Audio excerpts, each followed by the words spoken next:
Hey guys, welcome back to my YouTube channel. ඉතින් ඔන්න අද වීඩියෝ එකෙන් මම ඔයාලත් එක්ක share කරගන්නේ night time study vlog එකක්. ඉතින් අද මට class තිබ්බා. class ගිහලා මම ඔයාලට ගෙදර ගිහින් මේ පාඩම් කරලා ඇවිල්ලා දැන් කෑම කෑවා. ඉතින් කෑම කාලා දැන් ඇදුවා වැඩ කරනවා කියලා. ඉතින් ගෙදර කැරෝකේ night එකක් තියෙනවා කට්ටියගේ පොඩි.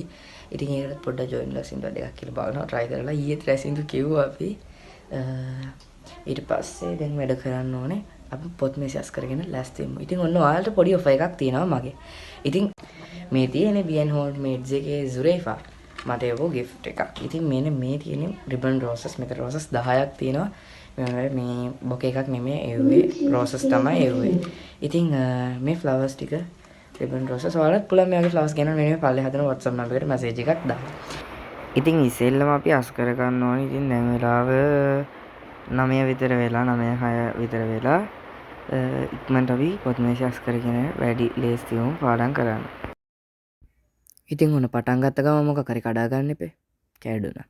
ඉතින් මෙන්න මේ මම පෙන්නන මග් එක මට හම්බුනේ වෙස් මංගලේ දවසේ නංගි කෙනෙක් දුන්නේ. ඉතින් මේ විදිහට දැන් අස් කර ගන්න ඕනේ මට මාරුදු කෑ රෝස් එක කැඩුණු එක ගැන මොකද ඒ රෝස් එක මෙහි අයිලන්ඩ් සෙකන්ඩ් ප්ලේස් ගත්ත ඩාන්සින් කම්පිටිෂන් වල එදා රෝඩ් ෂෝ එකෙන් හම්බෙච්ච මලයේ. ඉතින් මාර දුකයි ඒ මල කැඩුනා.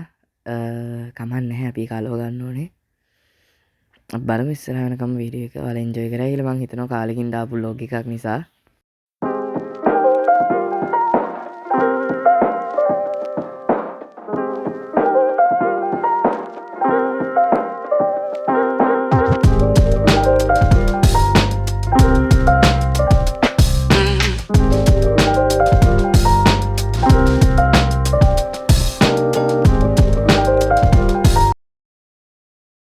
දැන් ඉතින් තියෙන්නේ මැත්ස් තමයි පාඩම් කරේ 9යි කාලය වගේ වෙලා තමයි දැන් වෙලාව 10යි විතර නිකන් මම වැඩ කරා.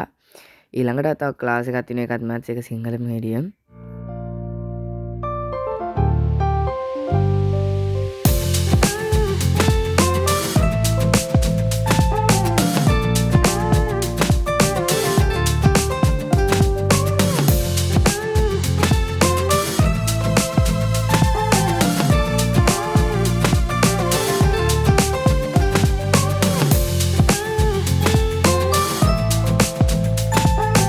ඔයාලට ඉස්සරහට හම්බෙන වීඩියෝස් වලින් බලන්න පුළුවන් මම 26 අවුරුද්දට ලෑස්ති වෙන්න කොහොමද විෂන් බෝඩ් එක හදන විදිය. ඒ වීඩියෝ එකෙන් මම ඔයාලත් එක්ක කතා කරන මොනවද මම 25 විෂන් බෝඩ් එකේ achieve කරපු දේවල්තුත් කියලා.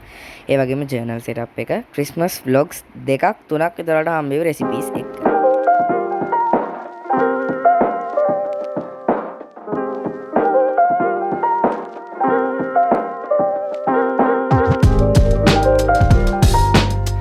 දැම්මට තියෙන ටෙෂාන්සර්ගේ මැත්ස් ක්ලාස් එක සිංහල මීඩියම් මැත්ස් ක්ලාස් එකක් තිබ්බේ. ඕකේ තිබ්බේ කොටස් වලින්ද වල පාඩමද කොහෙද මට පාඩම් වල නම් මතක හිටින්නේ නැහැ. ඉතින් මම ඉංග්‍රීසි මීඩියම් ළමයෙක්නේ. ඒක නිසා.